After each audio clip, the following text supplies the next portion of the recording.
आमल की एकादशी के नाम से जानी जाती है। इसे फागुन शुक्ल एकादशी भी कहा जाता है। इस दिन आंवले के पेड़ की पूजा की जाती है।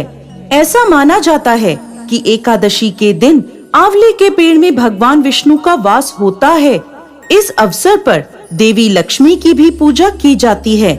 ऐसी मान्यता भी है कि भगवान कृष्ण अपनी पत्नी और देवी राधा के साथ आंवले के पेड़ के पास निवास करते हैं। आमल की एकादशी की पौराणिक कथा के अनुसार भगवान विष्णु की नाभि से ब्रह्मा जी की उत्पत्ति हुई थी।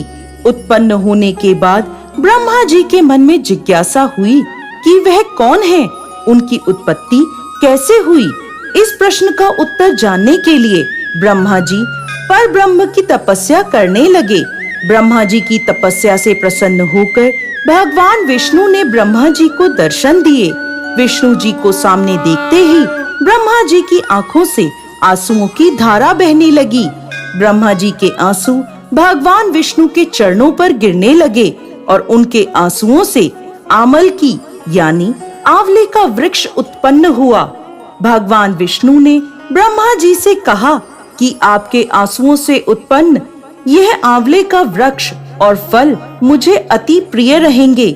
जो भी आमल की एकादशी के दिन आंवले के वृक्ष की पूजा करेगा उसके सारे पाप समाप्त हो जाएंगे और व्यक्ति मोक्ष प्राप्ति का अधिकारी होगा। तभी से आमल की एकादशी के दिन आंवले के पेड़ की पूजा की जाने लगी। साथ ही इस दिन आंवला भगवान विष्णु को अर्पित किया जाता है।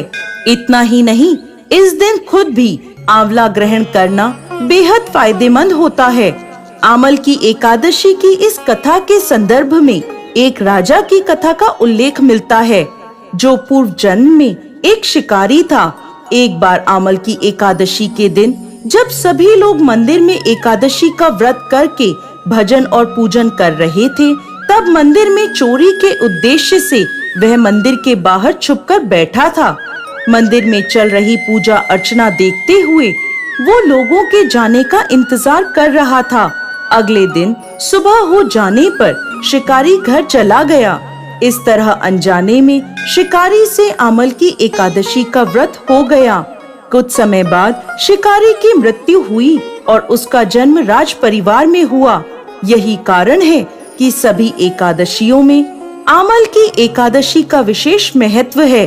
इस तिथि के महत्व को बताते हुए भगवान श्री कृष्ण ने गीता में कहा है, मैं वृक्षों में पीपल तथा तिथियों में एकादशी हूँ।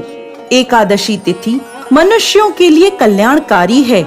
आमल की एकादशी की महिमा को बताते हुए श्री कृष्ण कहते हैं, जो व्यक्ति स्वर्ग और मोक्ष प्राप्ति की कामना रखते हैं उनके लिए यह एकादशी अत्यंत श्रेष्ठ है। जो भी इस दिन आंवले के पेड़ की पूजा करता है उसे सभी देवी देवताओं का आशीर्वाद प्राप्त होता है। जय श्री हरि विष्णु। थे वहाँ के निवासी वृद्ध से बालक तक सभी लोग एकादशी का व्रत करते थे। एक समय की बात है, फाल्गुन मास के शुक्ल पक्ष की आमल का एकादशी आई। राजा अपनी प्रजा के साथ मंदिर आए और कुंभ स्थापित करके धूप दीप नौवेद्य पंचरत्न छत्र आदि और पूरे विधि विधान से राजा ने एकादशी का पूजन किया और उन सभी ने आंवले के वृक्ष के नीचे भगवान विष्णु की स्तुति की। उन्होंने आंवले का पूजन इस प्रकार किया। उन्होंने कहा, हे धात्री, तुम ब्रह्म स्वरूप हो, तुम ब्रह्मा जी के द्वारा उत्पन्न हो और समस्त पापों का नाश करने वाले हो। तुमको नमस्कार है। अब तुम मेरा अर्घ स्वीकार करो। तुम श्री रामचंद्र जी के द्वारा सम्मानित हो। मैं आपकी प्रार्थना करता हूँ, आप मेरे समस्त पापों का हरण करो। उस देवालय में रात को सबने जागरण किया और रात के समय उस जगह एक बहेलिया आया। वो बहेलिया महापापी और दुराचारी था। अपने परिवार को चलाने के लिए वो जीवों की हत्या करता था। उस दिन वो बहेलिया भूख प्यास से व्याकुल था, इसलिए कुछ भोजन की इच्छा में वो मंदिर के एक कोने में बैठ गया।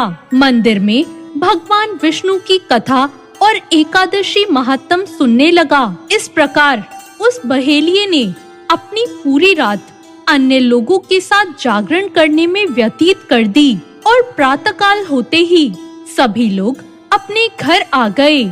इसी प्रकार वो बहेलिया भी अपने घर चला गया और उसने भोजन किया। कुछ समय बीतने के बाद उस बहेलिये की मृत्यु हो गई और आमल की एकादशी के व्रत और जागरण के प्रभाव से उसने एक राजा के यहाँ जन्म लिया। उसका नाम बसूरत रखा गया। जब वो बड़ा होकर राजा बना तो उसकी एक बहुत बड़ी सेना थी जो धन धान्य से युक्त थी। उसमें सूर्य के समान तेज था, क्रांति चंद्रमा के समान थी, वीरता विष्णु भगवान के समान और क्षमा में वो पृथ्वी के समान था। एक दिन वो राजा शिकार खेलने गया। देवयोग से वन में वो रास्ता भूल गया और दिशा का ज्ञान न होने के कारण उसी वन में एक वृक्ष के नीचे जाकर सो गया। उसी समय पहाड़ी से डाकू आए और राजा को अकेला देखकर मारो मारो बोलते हुए उस राजा पर टूट पड़े। डाकू कहने लगे कि इस राजा ने हमारे माता पिता को, हमारे पुत्रों को, सभी संबंधियों को मारा है, इसलिए इस राजा को देश से निकाल दिया गया है, इसलिए हमें इसे मार देना चाहिए। और ऐसा कहते हुए वो उस राजा पर अस्त्र शस्त्र का प्रहार करने लगे। उनके अस्त्र शस्त्र राजा के शरीर पर गिरते ही नष्ट हो जाते और राजा को पुष्पों के समान प्रतीत होते।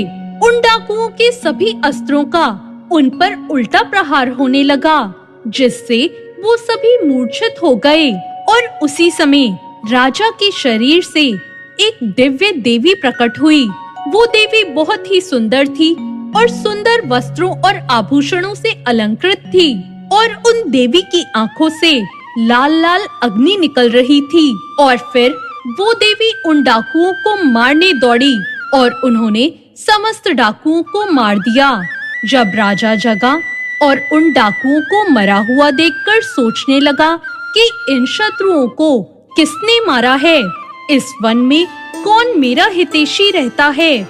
जब राजा को ऐसा विचार आया और तभी आकाशवाणी हुई, हे राजन, इस संसार में विष्णु भगवान के अतिरिक्त तेरी कौन रक्षा कर सकता है। इस आकाशवाणी को सुनकर राजा अपने नगर वापस आ गया और सुखपूर्वक राज करने लगा। तो ये थी आमल की एकादशी की व्रत कथा। जो मनुष्य इस एकादशी के व्रत को करता है उसके सभी कार्य सफल होते हैं और अंत में वो विष्णु लोक को जाता है। आपको ये कथा कैसी लगी कमेंट करके